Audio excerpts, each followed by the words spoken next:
So today, I'd like essentially to give you the same talk I gave 2 years ago. Same outline. With a small glitch, but in the meantime, we have worked out all these tiny details that make the difference between something that is promising and something where actually I can show you real data. So this essentially is the work of the PhD of Corentin Bertrand, who is in the room and is going to be here starting for 2 months away. And in collaboration with Olivier, who you know, and Serge Florence, my colleague in Grenoble, who did the energy part that we will benchmark against.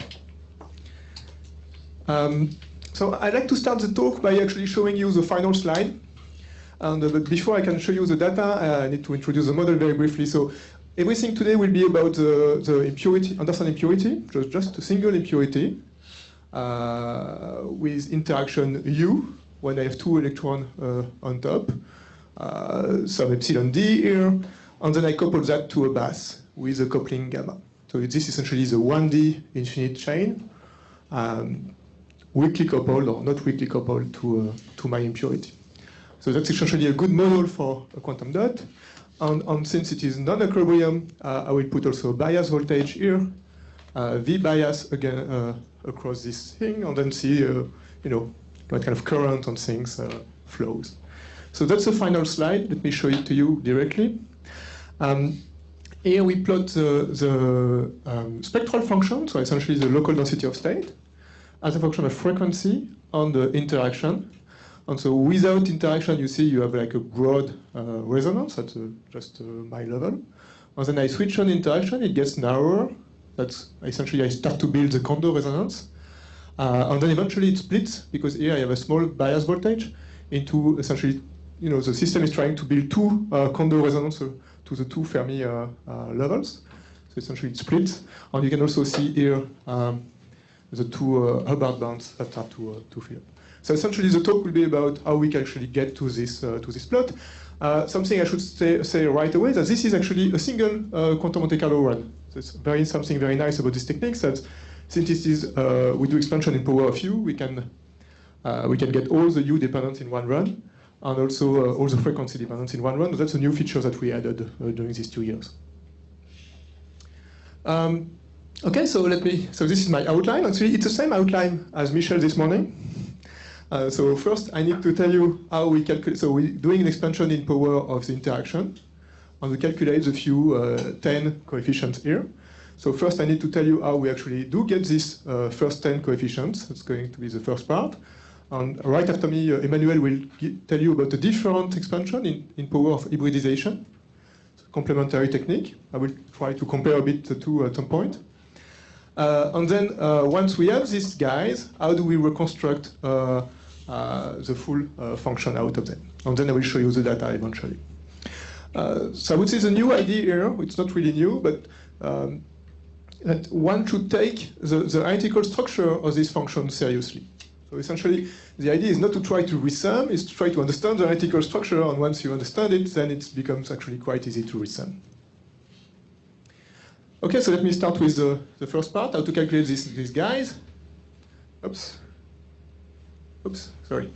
So actually, before I show you how to calculate them, this is the raw data at the end of after the quantum Monte Carlo run, what we get, for instance, for the self-energy, is self-energy as a function of frequency at order 2, at order 4, at order 6, at order 10, on order 10, and you can continue until you're tired or you have no computational power anymore. Okay, so the question is how to get these guys. So we do everything in Keldysh, because it's not out of equilibrium. So that's my Keldysh 101 slide. Keldysh is actually much simpler than it's usually thought. It's very simple. We start with a non-interacting. Then you switch on interaction. And then you use this, essentially the evolution operator in interaction representation. Then you measure whatever you want to measure. And then you want to go back to the non-interacting state, so you switch it back. Right? So whenever you hear this Keldysh contour, it means something very simple, is that you either, whenever you have a vertex, either you are switching on the interaction, and then it says to be on the upper contour, or you are switching it off, and then you are on the downward contour. Okay? So then we do an expansion in power of the interaction, and we get weak theorem, and we can just apply the usual machinery, except that we have an additional index that tells us whether we are switching on or off the interaction. So you can write a very simple expression, which looks messy, but it's actually very simple. So anything you want to calculate, like for instance, a green function, is integration over the vertices, sum over the same number of Keldysh indices. You have the vertices, and then you have your Wick theorem, you write it in terms of a determinant, and this is well known in this room. Just a simple determinant of one-body green functions. And these guys, we know very well how to calculate them. Okay, so this was actually the situation 2 years ago already. And the new thing that we did was, at that time, was to explicitly do the sum over the Keldysh indices. We don't sample them, we explicitly do the sum, and that automatically cancels for given times all disconnected diagrams. So it's equivalent to what the imaginary people are doing by subtracting explicitly the disconnected diagrams. But in Keldysh, formalism does it for you. Are they imaginary people or imaginary? Well, okay, so this we had already. But now if you do this way, you only get, for a given Monte Carlo run, you only get one value of the green function, for instance. So it's good for thermodynamic quantities, but if you want the spectral function, for instance, it's not really useful. So the next step is actually to expand this determinant over the last row, right? So here, sorry. And so if you expand the determinant over the last row, you get a sum of these green functions times the corresponding minor, so the determinant without this row and column. And now you check that since time only appears in the last row, you get something which actually doesn't depend on t. Okay. So now using this trick, so now you can expand. You can actually, so we call that the kernel. So you write your green function now is a convolution of these green functions here times a kernel that does not depend on t. So you can actually bin this kernel and get in one computation all the different times or all different frequencies. And the last trick is to realize that this kernel here, k, is actually it's actually a trick that we didn't invent. It comes from energy people. This kernel is itself a correlation function, in particular this one. So you can actually re-expand this correlation function in terms of another determinant, and that lowers the noise significantly, especially at high frequency. And unfortunately, you cannot keep going like this. You can only do it twice.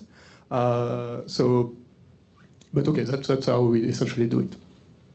Okay, so right now, so that's essentially it. I'm not going to give you more details, but essentially, so now you can actually directly sample bin this kernel, and from that you get the green function, and from the green function we get the self-energy. We don't bin directly the self-energy, we bin the green function, and then we use the recursively compute the self-energy. Okay, so now I go to the second part, how do we do this analytical continuation, how we do this resummation. Before I do it, I'd like to make a comment. So everything we do here, we do directly for a very large time. So directly in the stationary limit. And it's very important to note that in this business, limits like very often do not commute. So here, if I do a computation for finite time, so this, for instance, is a series for the current. So the coefficient as a function of n for finite time, for very small time, and then increased time. And you see actually you have a fit here with something of the order t to the power n divided by factorial n, and you can actually show that this is an exact bond. So the series for any finite time is always fully convergent. It has an infinite radius of convergence. And for this actually we have a mathematical proof. Right, what you see that now, when you increase time, it converges to something stationary. And this is what we are going to do. So we are not going to use a convergence series, we are going to use a series that has a finite radius of convergence. So and then we are going to resum this series. We could, both are possible, but this is what we choose to do here. Okay, it's related to a question I had from Boris 2 years ago. And that's very important to see that we are not computing physical quantities here. We are computing order by order. So for a given order, things can get convergence that you cannot necessarily get for a physical quantity at finite u. Okay. So the first, so essentially the technique, I'm going to illustrate it with a Kondo temperature. And the way I define the conduct temperature is we take the self-energy, the real part of self-energy, we fit it with a linear term in frequency, and then we define it essentially as the width of the Laurentian. Okay, so this definition is here.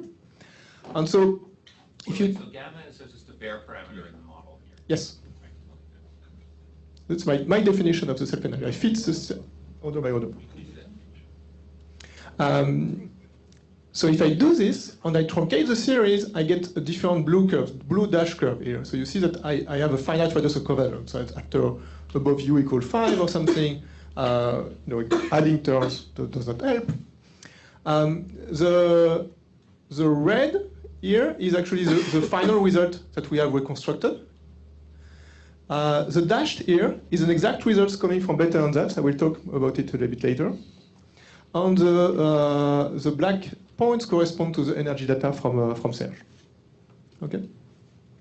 And I'd just like to say that we really did a double-blind experiment here because we didn't know about the exact result when we did the things. The referee pointed out it's a better ansatz result from Horvatic and Zortic, and we didn't know about that. So it really came after the paper was completed. Can you comment on the width of the red line? Yes. Let me go back to that in 3 slides. So so the idea again, we call that the separation hypothesis. So essentially, you don't need to know exactly where are the poles. What you need to know is where there are no poles, right?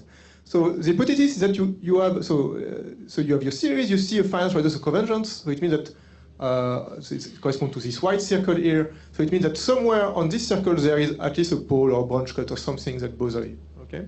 So what you need to know, and you want to calculate here for this value u0. What you need to know is a region here defined by this circle where there are no poles. You don't need to know exactly where are the poles, but you need to know a region where there are no poles, and then you will map this region. So you will use a change of variable to map this region toward an interior, toward the unit circle, essentially. And then this point will be actually inside the unit circle. And since there are no poles, then the radius of convergence will actually be bigger, and then you can actually compute for this value of u. That's really the idea. And so really we spent a lot of time trying out to find how we could check whether where are the poles, where there are no poles. So you can do change of variables, look at the radius of convergence of the modified series, and then it tells you, okay, it's pretty good. So you can go back, and here and here I have no poles, and little by little you reconstruct the theoretical structure. So for instance, one thing that you can do is you can compute the series order by order for 1 over tk. And then 1 over tk, for instance, has a larger radius of convergence than tk. Could be. It happens to be the case for this case. And if it has a larger radius of convergence, then you can compute it outside of the radius of convergence of tk. And if you do it, you find actually the zeros of 1 over tk. And you see that they accumulate here for different orders. And these zeros of 1 over tk must be the poles of tk. So this way you can actually find the poles, simplest way. Yeah, why did I put this plot? I can't remember. This is actually how the evolution of this coefficient times u to the power n as a function of n. Or you see in this case, it's actually a divergent series. So it increases for this value of u. Actually, so now we have the exact series for 1 over tk, for tk. And so the exact zeros are exactly here. So the better ansatz solution actually confirmed what we found in the analysis. Okay, second step is to design this conformal transformation. And so 2 years ago we had this earlier one. Now we have a whole bunch of them. We have a small catalog that we're growing slowly. And what is important is that you should not focus on the transformation itself. For instance, these are 2. What you should focus on is what maps onto the unit circle. For instance, if you take Euler, it essentially maps half the plane onto the unit circle. Okay, so the blue maps to blue, red to red, and so on and so forth. So if the point you want to calculate, for instance, is at the limit between red and blue, right? If there is no pole around here, then you will map it on, you will converge on, let's say, the first pole is at the limit between blue and green, then you will have a nice radius of convergence because it will be actually, so you have margins to converge. And so this is a case where it's a linear separation. Here is a parabola. And you can actually play with this parabola, change it, move it around, and you could take different forms. We also played a bit with Schwarz-Christoffel, where you actually have kinks, so you can actually really match like different poles if you know where they are to try to avoid them as much as possible. So once you have the transformation, so W of u that you know exactly, this is your input, you invert it term by term, so you need only the series of u of W. And then you construct f of w, which is f of u of w, so it's just convolution of two series, that's very simple.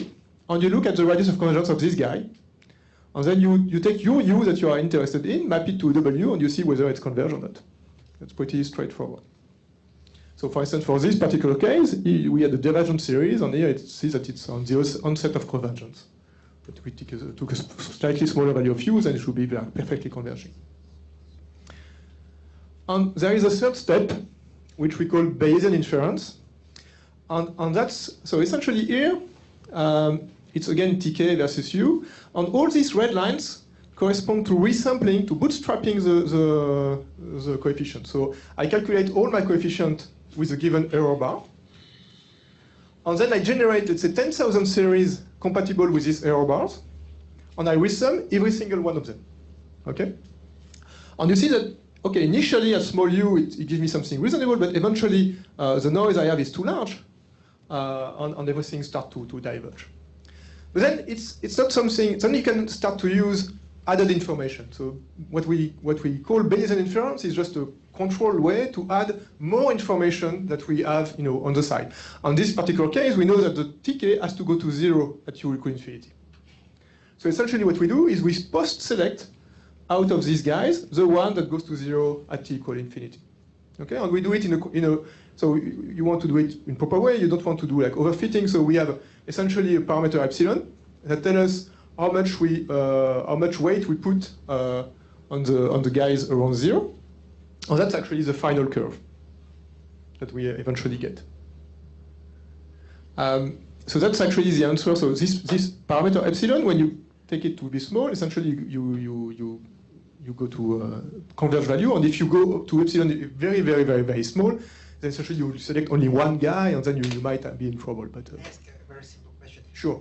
Is it a single parametric family? Because if it would be multi-parametric family, probably you would have crossings of the lines. So how come that the lines do not have crossings? So we just have, again, I can only repeat the procedure. I had 10 coefficients with 10 error bars.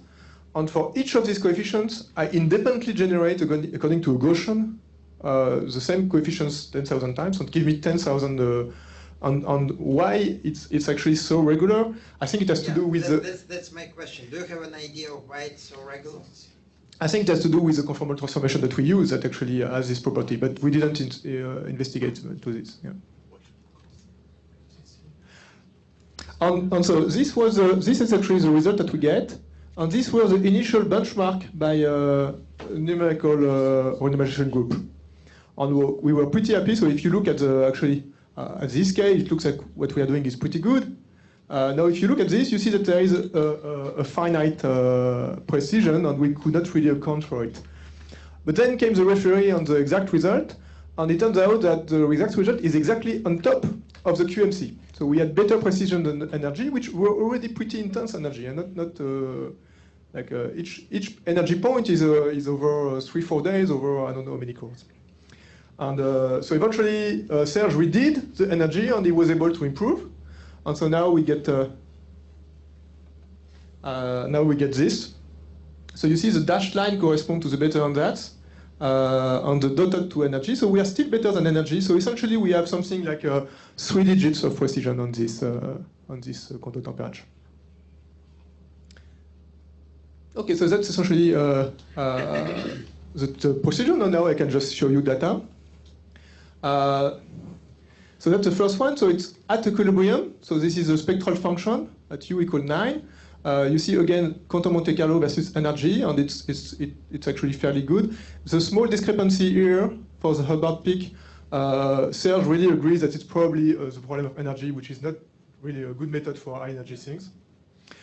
So here we have the real part of the self-energy and the imaginary part of self-energy versus frequency. So this is dedicated to Antoine. So Antoine asked Olivier, and then Olivier asked me, and then I asked Corentin, and Corentin couldn't ask anyone, so he just computed it. Actually, it's interesting because you see, for instance, for this particular case, which is a symmetric particle Hall case, already order 2 is actually pretty good. But if you take the self-energy and you zoom, for instance, close to 0 energy, then you see that then you can start to see really the discrepancy between the high order. That self-energy is much more sensitive. It's much more sensitive, of course. Yeah.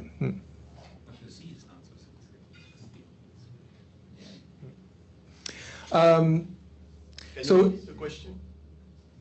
There was a question. No, it was a comment. Yeah, but we can't hear. So that Z is not as sensitive as the self-energy. Yeah, the M sigma is quite sensitive. The real sigma, the slope of real sigma through 0 is much, much less sensitive. Okay, that was all. Yeah. So this is the radius of convergence that we observe as a function of frequency. You see that it's minimum around the frequency around 2. And on top, you have the position of the poles that we actually calculate, and you see that they really match, meaning that most probably we did find the poles. And the poles are here, so as a function of frequency, when you increase frequency, they move on the imaginary plane, U-square plane, from there to there. And that's really what actually allows us to do this resummation in a control way. More data on the now asymmetric case, so now epsilon d is not 0. And that's interesting because now you see that when you switch on interaction, you have to build your Kondo resonance at the Kondo at the Fermi level. So it does something like beside just reducing the width of the peak. And now you see, if you look at self-energy, you see that second order is not good anymore. So you really need to go to higher orders even to get qualitatively the good physics. So again, in one calculation, we get the full frequency on the interaction plot. So you can actually make this nice color pops. So when you switch on interaction, and you see that Kondo peak gets thinner and thinner, and you start to see this Kondo, this Hubbard side peaks that start to go away.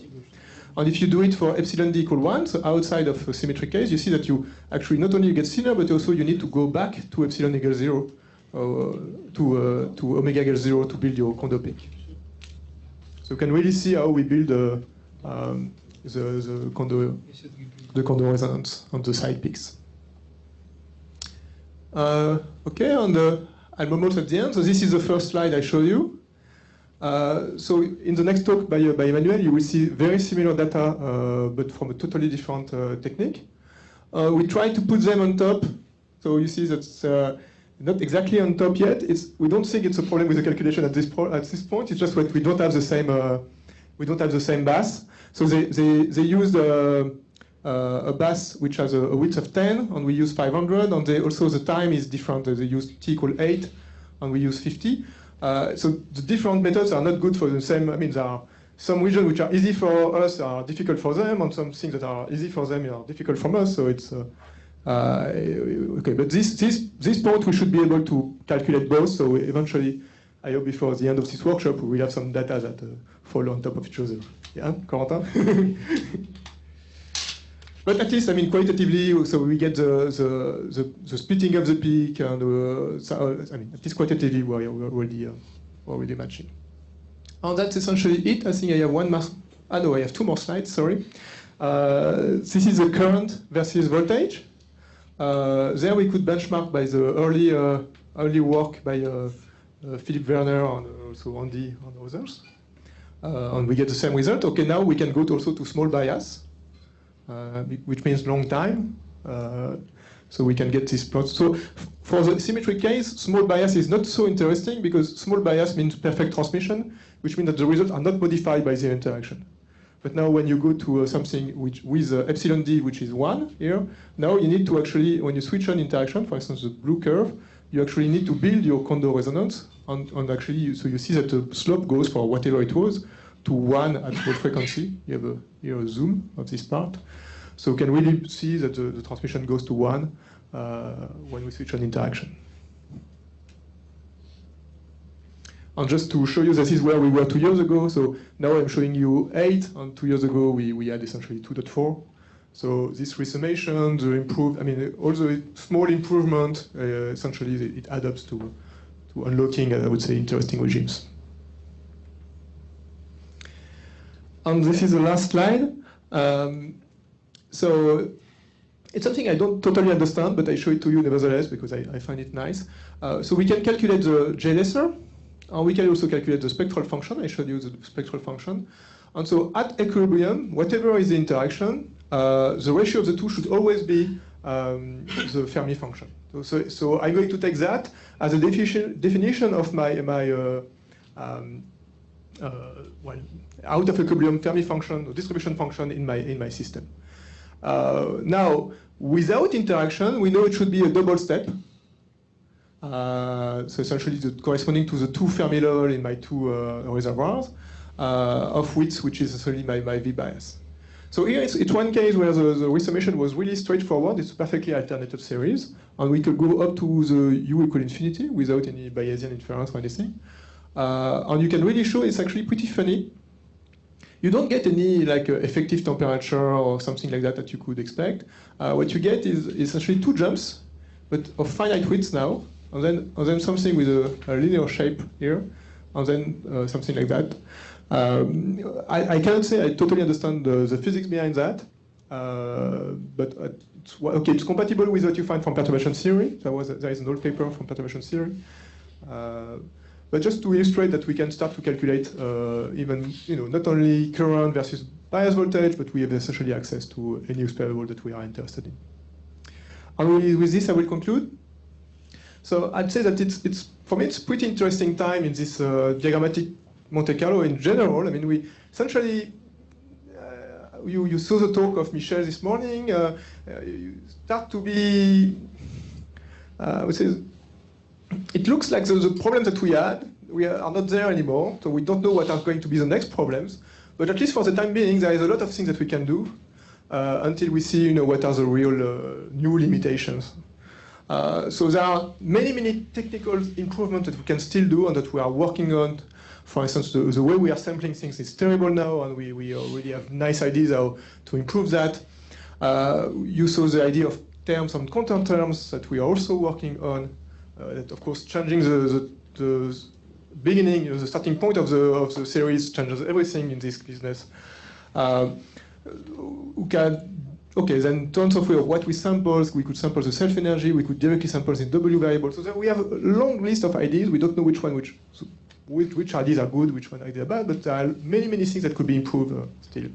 And then we are saying it's time for us now also to move out of the, I would say, to get into the center of the swimming pool, move out of the border. So we started to work on lattices, Hubbard model. We started to work on DMFT. On my personal interests are more in the nanoelectronics thing. So I also started things on the 0.7 anomaly, and also for qubits. I think it can be very interesting. So I will stop there, and thank you for your attention.